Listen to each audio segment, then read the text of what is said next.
For a presentation on how modern marketing organizations can drive growth, please welcome University of Georgia, the Terry College of Businesses, Dr. Sundar Bharadwaj. Good afternoon. Thank you, Greg, for this opportunity. And this is work that I'm going to present today is work that we have worked with MMA as the global board for over 3 years. And what we are seeing today is sort of the portion of which is sort of focused on the empirical analysis of data that we have collected with our benchmarking study. I'm the face of this talk today, but this is work with like I said, MMA, the global board, and also with my colleagues Omar Rodriguez Villa, Shubha Mitra, Neil Morgan, and Peter Celeste. So that's the work I'm going to present today at this point in time. And so, having said that, let me start off by moving to sort of the next slide at this point. So fundamentally, what this work will present to you is to really uncover what is the anatomy of a winning marketing organization. So WMO stands here for a winning marketing organization, and we'll contrast this with what we call lagging marketing organizations. And we'll define these terms as we go along. But we'll break this down and talk about 3 clear aspects of winning marketing organizations. One, the structure of these organizations. The second issue is the roles and responsibilities that marketing takes in these winning marketing organizations, in contrast to sort of lagging marketing organizations, and the path to becoming a winning marketing organization. And that's where we'll draw a lot on the capabilities that are required to becoming a winning marketing organization. So the rest of this talk today will sort of cover these sort of issues as we go along. Next slide, please. And so where is this data from? The data is from our benchmarking study, which some of you may have participated in as well, I hope. And it's about 471 firms. About 79 of them are publicly traded firms. The firms are about 75% of the data is from firms that were started before 2000. They cover a spectrum of industries. A plurality of them are catered to both B2B and B2C. In terms of size, we do have both in terms of revenues and employees. It again as a reasonable distribution. The data again comes from this a benchmarking survey that you see at the bottom. I'll talk a little bit more about it later as we go along. Next slide, please. So let me start out by clearly defining what we mean by winning marketing organizations. In this benchmarking study, we look for responses on 7 different metrics that together categorize upwards towards economic and customer growth. And firms that were rated a 6 or these were all measured on a 7-point scale. Firms that were rated in the top 2 box, a 6 or a 7 on all 7 dimensions that we see here were called winning marketing organizations. Firms that were rated on a 1 to 3, the bottom 1 to 3 on the 7-point scale, were viewed as lagging marketing organizations. So clearly the contrast is between winning, which is scoring 6 or 7, the top 2 box, and lagging marketing organizations, which were scored on a 1 to 3, which is the bottom of this 7-point scale. Can I get the next slide, please? And why is this important? So I just want to draw one key takeaway here, and then we'll come back to this with more metrics further as we go down this talk. What we do find in our research is that firms that were rated as winning marketing organizations, which is high on marketing capability fit, we'll get to fit in a bit as well, were 3x higher growth rate than firms which were low fit. So clearly the big draw between winning and lagging marketing organizations is that their overall growth, both on overall growth and customer related metrics put together, were 3x better. So really you need to pay attention to this because further down we'll take it down to more metrics that matter to the C-suite. We'll look at growth rate, we'll look at market value to really drive home this point that marketing capability really matters and it's hugely impactful in organizations. And that's what our research tells us. And can I go to the next slide, please? Thank you. So if you break down what it takes, we'll talk about these 3 different things. First, we said we'll talk about structure. And the three key aspects of structure that stand out for winning marketing organizations is that they are designed more around customers and customer outcomes. I'll provide some details in a minute. They tend to be more decentralized in their decision making, and they tend to be more externally oriented. So let me say what these things mean. So if you look at what you mean by being customer centric in their organization structure, they're built around customer segments, and they're structured around outcomes that matter to customers. So acquisition and retention of customers. And that clearly distinguishes winning marketing organizations, which is the light blue color, from the lagging marketing organization, which is kind of the gray color. And the other aspect of winning marketing organizations that distinguish them from lagging marketing organizations is that they tend to have more of a matrix organization structure, which is a lot more complex than lagging marketing organizations. They tend to be more simplistically structured. Next slide, please. The other aspect of winning marketing organizations is that they tend to decentralize a lot more of their decisions with regard to their budgets, decisions with regard to their product service offerings, decisions with regard to their marketing programs.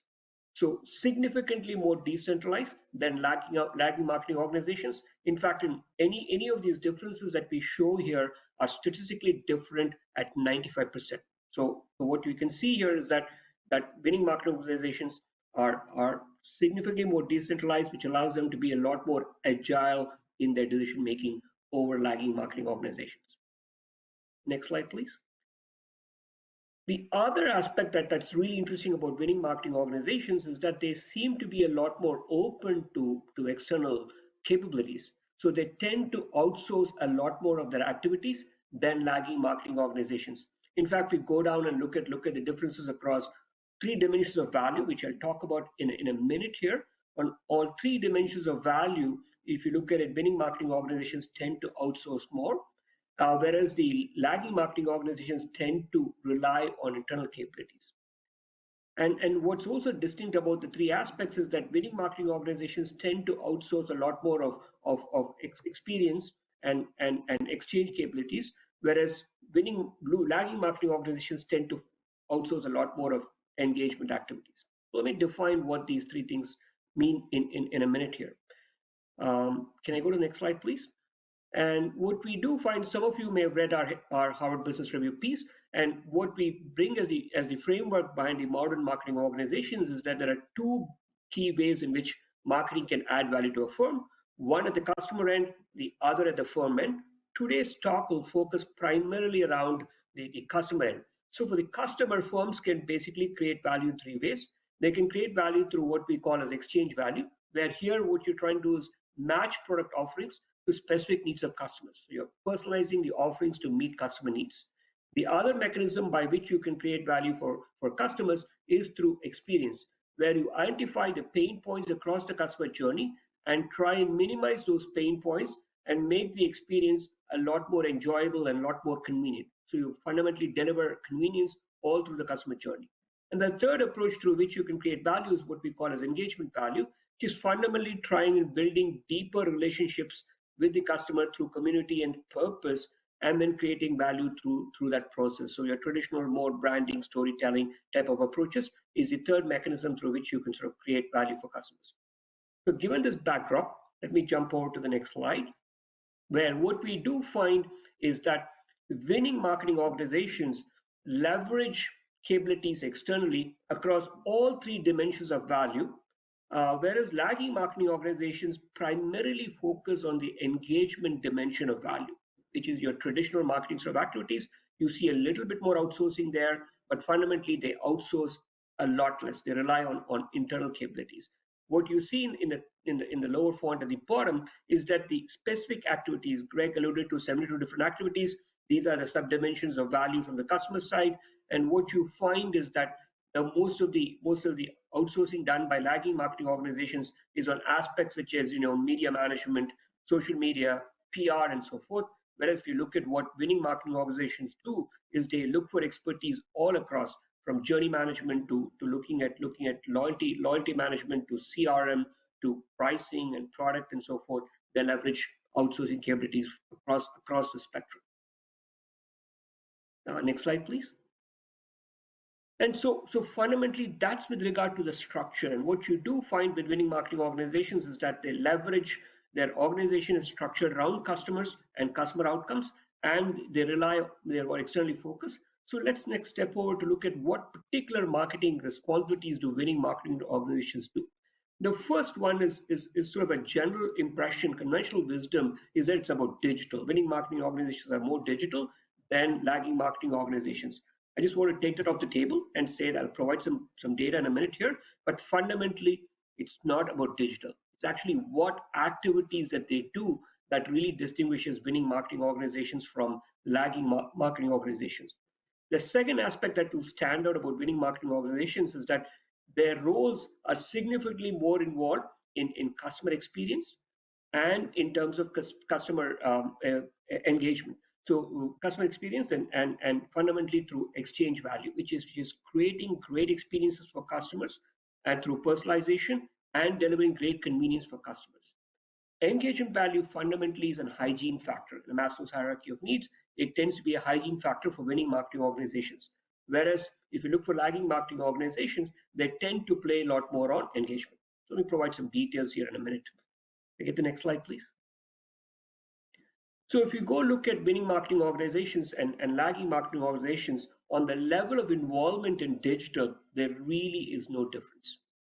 Where the differences do come to play is that in terms of what roles and responsibilities are taken, and winning marketing organizations tend to play a bigger role in doing essentially in experience and exchange activities rather than engagement activities. As I said before, engagement activities are your traditional marketing activities, dealing with media, integrated marketing communication, PR, and so forth. And what you find is that lagging marketing organizations tend to do a lot more of those engagement activities. Whereas what winning marketing organizations tend to do is a lot more of activities towards journey management, towards customer service, towards leveraging data towards additional revenue sources, new business revenue sources from customers, delivering CRM, creating value through deep customer relationships. And if you look at the activities if you break these three activities down, the more impactful activities tend to be more about experience and exchange, and less impactful activity tends to be about engagement.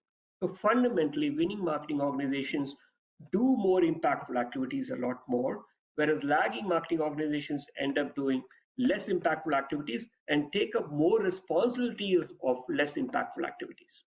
So that's sort of a standout that finding from this study. Can I get to the next slide, please? And what you also do find about winning marketing organizations is that they cover a spectrum of activities. So if you go look at lagging marketing organizations, they're very focused towards engagement, which I said before is about PR, social media, media management, and so forth.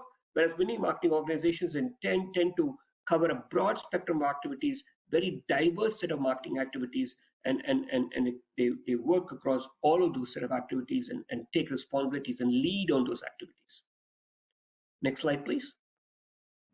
And you can see that in terms of structure of these organizations, and fundamentally look at the structure of these organizations, you'll find that winning marketing organizations are a lot more complex. They play the role on a lot more dominant role on exchange and experience, whereas winning marketing organizations lagging marketing organizations tend to be very engagement oriented, much more narrowly defined, and that's where you can see the difference in just sheer percentage of presence in these activities. Winning marketing organizations are a lot more complex and play a lot more deeper role across the different dimensions of value creation possibilities. Next slide, please. And so the key aspect, one way to think about this is to go back and look at where the focus is. The winning marketing organizations tend to focus a lot more on converting data towards actions. So using data to create predictive analytics to create value for customers in various ways, designing products that meet the customer's needs, exactly matching to the particular needs, leveraging in terms of designing programs that are specific to particular customers, to go out and designing sort of pricing programs as well, and managing the customer lifetime value, measuring things such as customer lifetime value, and putting data to action, and across a broader spectrum of activities. In contrast, lagging marketing organizations tend to be focused on data without that notion of conversion of data into activities. It's about collecting data as opposed to converting data into action. And that's a big distinction between lagging and winning marketing organizations. Can I get to the next slide, please? And very, very quickly, and so what matters for winning marketing organizations is the fact that they are about exchange and experience, as said before, but they're also very focused on creating talent and then leveraging the data into action. Less emphasis on things such as engagement activities, or less emphasis on social purpose. This is a bit of a surprise to us, but we do find less of an emphasis on social purpose. Can I flip one more, please? Next slide. And lagging marketing organization, on the other hand, is less focused on those activities. So let me get to the last part of this presentation. So given that we know a little bit of the structure, we know a little bit of the responsibilities, what is the path to becoming a winning marketing organization? So through the study, what we looked at for winning marketing organizations is to look at a set of capabilities that matters to these firms 3 years out, not today, but 3 years into the future. So how important are a set of capabilities? In this case, we looked at 72 different capabilities. And the second question we looked at is to what is the extent of the firm's performance on those capabilities? The gap between the importance of these capabilities and the performance of these capabilities gives us a measure of fit. So the lower the gap, the lower the divergence between its importance and performance, the greater the fit, right? So that's fundamentally how you get towards what marketing capability fit is. If I can go to the next slide, what we find is across our whole data that we have, the average fit across firms is about 72.5%, right? That's sort of the fit for all firms in the sample. But let me provide a little bit more context to this. If I can flip a slide over, what we do find is that winning marketing organizations have significantly higher fit than the average. They're about 86%. Whereas lagging marketing organizations are significantly lower than average, their fit is about 53%. And why is this fit level so important? So we look at this fit level and then linked it on to outcomes that matter to the C-suite. So if you can flip a slide over, and I'd already provided earlier to you the overall sort of growth and customer and firm dimensions. But let me get very specific here. We looked at revenue growth in 2020 over 2019. These are all publicly traded firms, so you get revenue growth data across these firms. And what we find is a 1% increase in marketing capability fit leads to a 2.5% increase in the sales growth of these companies. This is after accounting for a whole bunch of things, accounting for their R&D investment, accounting for their advertising investment, accounting for the size of these firms, accounting for the competition, accounting for the industry in which these firms compete in. So we accounted for a whole bunch of factors that have traditionally been shown to drive sales growth rate. After accounting for that, we find that a 1% increase leads to a 2.5% increase in the revenue growth rate of these firms. And this is a metric that's really important for firms. Also remember, 2020 was a pandemic year. So even in a pandemic year, we see these growth rate jump with the increase in the firm marketing capabilities. Let me drive home this point a little bit more. Can I get to the next slide, please? And what we looked at is we linked the marketing capabilities to the market value of these firms. And this is a really interesting outcome that we did find, that a 1% increase in marketing capabilities led to a 2.35% increase in the market value of the firm. This is a metric that really matters to the C-suite, right? Again, we accounted for R&D investments, we accounted for competition, we accounted for advertising investments, we accounted for the industry in which these firms belong. We also accounted for the sales growth of these firms. After accounting for all of this, we go back and look at this. The single biggest driver in terms of market value of these firms is the change in marketing capabilities. If this piece of data is really important to you, I would take this to the C-suite the next time you have budget discussions and budget negotiations taking place. This finding is crucial, that it's a metric that matters to C-suite, and we find that a 1% change in marketing capability fit leads to a 2.35% increase in the market value of the organizations. Next slide, please. So just to quickly summarize, what we do find is that winning marketing organizations are a lot more externally focused. They have more a customer-oriented structure. They tend to leverage capabilities externally. They tend to focus more on experience and exchange capabilities rather than just on engagement. That these capabilities, both in terms of roles and capabilities, are aligned in that direction. and the aspects that they focus on capability leads to outcomes that matter to the C-suite. Right? Just quick last slide. If you're really interested in our work and understanding more about our framework, please do read the November-December 2020 issue of the HBR, where we describe our work. And you can also go to our site, marcaps.com/research to participate in the benchmarking study, all of which will get us much deeper and much broader insight that we can bring back to you as far as learnings. If you do that, it's free. The insight is free, and you'll get a free report on the site, so it's well worth your time. Thank you, Greg. Great, Sundar. Listen, amazing. Okay, a couple of questions for you here. And listen, if anybody needs links to either that assessment or if you want me to just send you the article, just Greg at MMAglobal.com and I'll get that to you. Okay, so just let's be clear here. The part of what you sussed out from the data, from this benchmarking, first time I ever had this kind of benchmarking insight, is that organizations are focused more on experience versus engagement. Okay, that's basically focused on customer experience, service, versus branding, correct? So give us some examples of sort of where that comes up, or Sure. Yeah, it's kind of interesting as well that a couple of your earlier speakers, I've been listening to a little earlier speakers. You saw Mr. Adolfo Villagomez from Home Depot, and as well as the Walgreens folks. They also heavily focused. Their finding was also focused on this notion of experience, the ability of the firm to sort of minimize the pain points of the customer, the ability for the firm to sort of create convenience in significant ways, the ability of the firm to sort of personalize this delivery, create trust in the customer, so that this doesn't produce single revenue sources with the product alone, but alternative revenue sources across the spectrum of the journey that the customer can touch with the firm. All of those aspects are aspects of exchange and experience that I'm talking about here.